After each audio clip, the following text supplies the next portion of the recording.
Nimefurahi sana Maria kuweza kuitikia wito wangu na kufika mahali hapa, maana sikutegemea kama ungeweza kufika mapema kiasi hiki. Pazuri sana hapa. Nimependa mazingira yake. Ngela, maana mimi siwezi kushindana nawe kwenye swala la location. Uko vizuri sana. Lengo la kuita mahali hapa kuna jambo moja la muhimu sana ambalo nihitaji tuzungumze mimi na wewe. Ni jambo gani tena hilo Joshua? Mbona unaanza kunitisha mapema? Wala usiwe na hofu na mashaka aina yoyote. Swala lenyewe ni swala moja ambalo ni la muhimu sana. Nilikuwa naona vipi tukienda kwenye kituo cha afya kwenda kupima afya zetu ili tuweze kujua mustakabali wa afya zetu upo vipi. Kwani uniamini Joshua? Tumekuwa kwenye mahusiano takriban mwaka mmoja sasa. Kuna haja gani ya kwenda kupima tena? Hapana, utakuwa umenielewa vibaya. Kwenda kupima afya zetu haimaanishi kwamba sikuamini. Na kuamini sana, maana tumekuwa kwenye mahusiano takriban mwaka mmoja sasa. Lakini lengo la kwenda kupima afya zetu ni kwa ajili yetu sisi wenyewe. Ni faida yetu kuweza kujua mustakabali wa afya zetu, na hata tukiwa tunapanga kuhusu masuala ya uzazi itakuwa ni jambo jema sana kwa sababu wote tunafahamu kwamba afya ya kila mmoja iko vipi. Basi sawa, tunaweza kuongozana, lakini sijajua sehemu gani kuna kituo cha afya cha karibu. Wait. Kituo cha afya cha karibu. Okay, nimepata wazo. Kuna hospitali moja ambayo iko upande wa pili wa barabara kama unaelekea mjini. Ile hospitali iko vizuri sana kwenye swala zima la vipimo na mambo ya kiafya. Kwa hiyo unaona ile sehemu itatufaa. Basi tuongozane hiyo sehemu twende. Lakini hebu ngoja nikuulize swali moja Joshua. Una uhakika jambo tunalofanya ni sahihi kweli? Nikwambie kitu mpenzi wangu. Yaani unajua mapenzi ya kweli hayajengi kwa siri. Tukiweza kutambua hali zetu za kiafya kwa leo, tutakuwa huru maisha yetu yote. Kwa hiyo ndo wasiwasi. Afu kingine uzuri wa kule tunaenda kukutana na madaktari mbalimbali. Wale madaktari hawataishia kutupima tu, watatupa na ushauri, ni vitu gani vya kula, labda mazoezi, na vitu mbalimbali vya kuweza kujiepusha labda na magonjwa na mambo mbalimbali tu ya kiafya. Kwa hiyo tuna kupata ushauri mwingi ambao utatusaidia kwenye maisha. Wewe uone kama sisi ndio tumepata bonus ya kipekee, na kwenda kupima ni bure tu, wala hamna mambo ya gharama sisi kwenda kupima. Kumbe. Na mfano je, majibu yakija tofauti, labda mmoja wetu akawa ana tatizo afu mwingine hana, itakuwaje? Utaenda kuniacha au?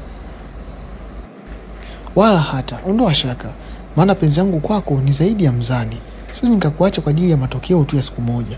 Mimi na wewe tumeahidiana tutapendana kuanzia mwanzo mpaka mwisho wa maisha yetu. Kwa hiyo sisi nikakuacha kwa ajili ya matokeo, haijalishi hali ya mtu yeyote itakavyokuwa.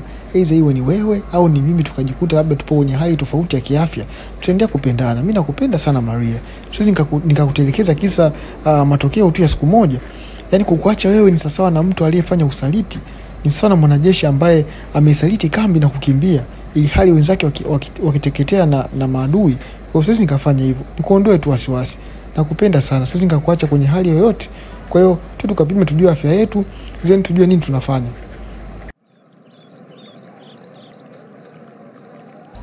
Nadhani tumefika kwenye ile hospitali nilikuwa nakwambia. Hiyo hospitali yenyewe ndio hii hapa. Ni hospitali kubwa sana hapa mjini. Kwa hiyo ondoa wasiwasi wote. Tutaenda kukutana na madaktari, atupe ushauri na vitu vingine vya muhimu sana kwa ajili ya afya yetu. Kwa hiyo tuweze kuongozana, tukaenda ndani, tuweze kuonana na daktari kwa ajili ya utaratibu wote wa vipimo na vitu vingine. Sawa? Okay, sawa, lakini usinishangae mimi mwenzako ni mwoga wa sindano kweli.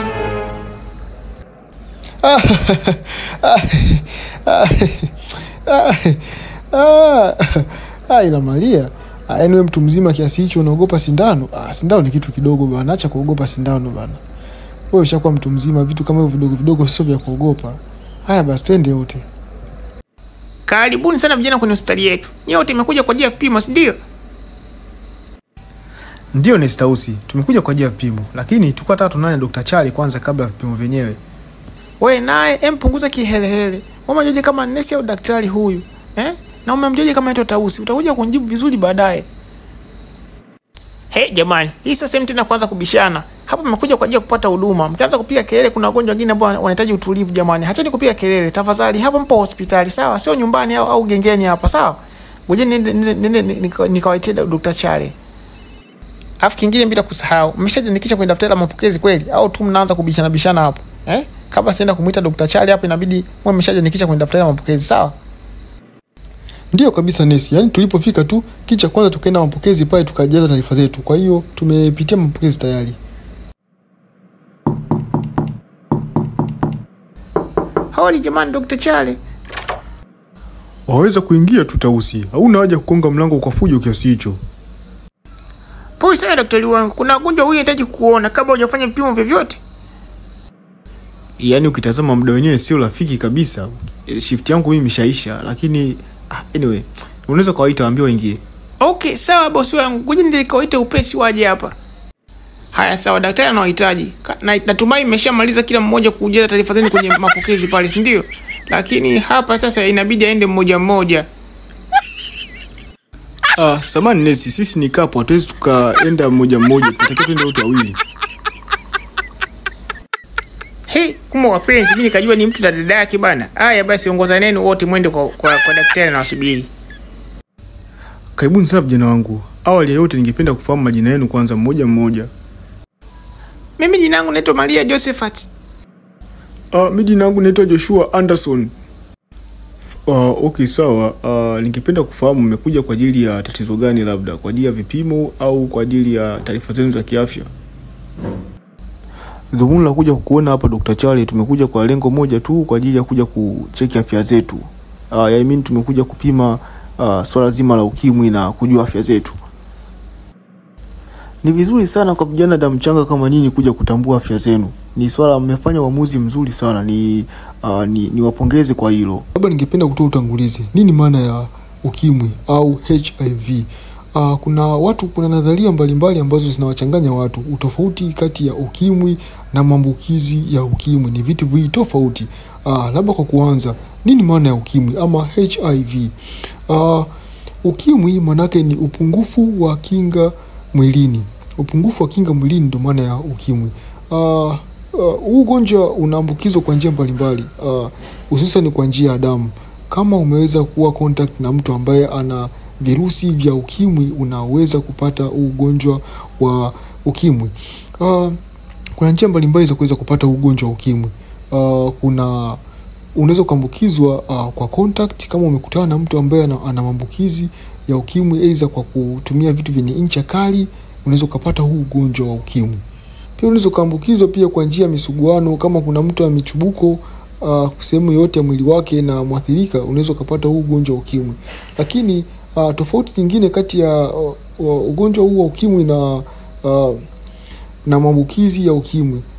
Maambukizi ya ukimwi sasa, hii ni ile hali ambayo inamkuta mtu akishakuwa tayari ana dalili zote za magonjwa ya ukimwi.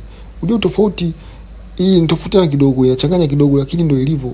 Mtu ambaye ana HIV ni tofauti na mtu mwenye AIDS. AIDS manake ni acquired immunodeficiency syndrome, lakini HIV manake ni human immunodeficiency virus. Kwa hiyo hapo kuna mtu mmoja anakuwa mwathirika na mwingine anakuwa na dalili za upungufu wa immunity ndani ya mwili wake, ambao huyo ndio tunamuita mtu ana HIV ama ukimwi. Kwa ukimwi tu ni upungufu wa kinga mwilini. Na hivyo ni vyema sana kuweza kujua afya zenu ili kuweza kujua hali zenu, kama mpo salama au tayari mnakuwa na changamoto yote ya kiafya. Kupima HIV sio kwamba ndio mwisho wa maisha. Ukipima HIV ukajikuta kwamba maybe uko positive au ukawa negative, haimaanishi kwamba kwa mtu ambaye atakuwa negative hawezi kupata maambukizi. La hasha, unaweza ukayapata maambukizi kirahisi sana. Na hata kwa mtu ambaye tayari ameshakuwa positive, ni kuna namna ambayo tunaweza tukamfanyia counseling na akawa ana maintain diet yake vizuri na akarudi kwenye afya yake nzuri sana. Kwa hiyo nimefanya wazo zuri sana kuja kujua afya zenu. Niwapongeze kwa hilo. Daktari amenipa somo kubwa sana. Mimi nilikuwa najua kwamba mtu mwenye HIV na AIDS ni kitu kile kile, kumbe ni vitu viwili tofauti. Asante sana kwa ushauri wako. Kuitambua hilo sasa, nimeona tungeenda kwenye stage ya pili ambayo ni stage ya vipimo. Kwa hiyo ningependa nichukue sample ya damu ya kila mmoja wenu, afu baadaye nitakuja kwa ajili ya majibu hapa. Sawa daktari, haina shida. Tausi rafiki yangu, nimekuletea sample 2 za damu hapo, uliziona?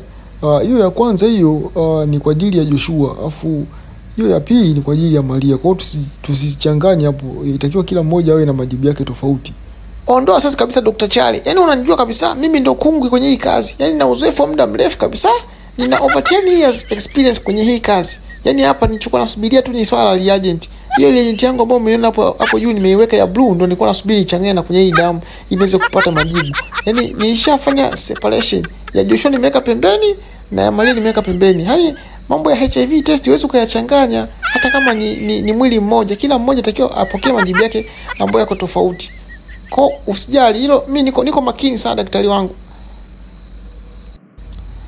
Wewe nipe kama dakika 15 hapo, majibu yote yatakuwa tayari. Yaani kila mmoja ataweza kutambua majibu yake. Hata usijali kabisa. Yaani hapa namaliza tu kitu kidogo tu hapa. Nakuja sasa hivi hapo kwenye meza. A few moments later. Majibu ya vipimo daktari yako tayari, lakini mmoja yuko salama, mwingine kidogo hali yake sio nzuri.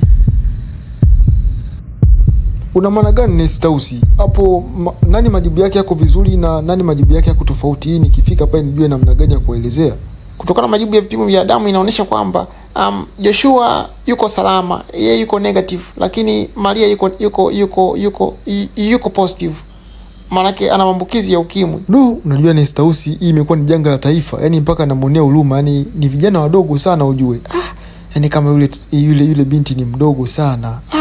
Sasa hivi anakuwa na maambukizi ya ukimwi. Hii ni hatari sana. Sema ngoja nitajipanga namna kwenda kuongea naye. Kwa kweli hata mimi moyo wangu umeniuma sana. Yaani nikiangalia ile matokeo ya yule binti, jamani, ni mdogo sana. Hizo mabinti wa siku hizi na wenyewe hawajatulia, wanakuwa na wanaume wengi. Yaani ukiangalia ni binti mdogo, hata miaka 22 sidhani kama amefika yule. Lakini ndio hivyo. Tayari ana umeme yule. Ni HIV positive. Yaani kama wewe tu nende kama ndaye dawa zake za ARV anze kumeza mapema. Maana ndio hivyo tena. Tushapoteza nguvu kazi ya taifa. Basi faili lake naomba ulipeke CTC kule kwenye kliniki ya watu wa HIV kule kwa ajili ya kumwandalia dawa huyo binti, sawa? Huku mimi nikaenda kuwafanyia counseling pale.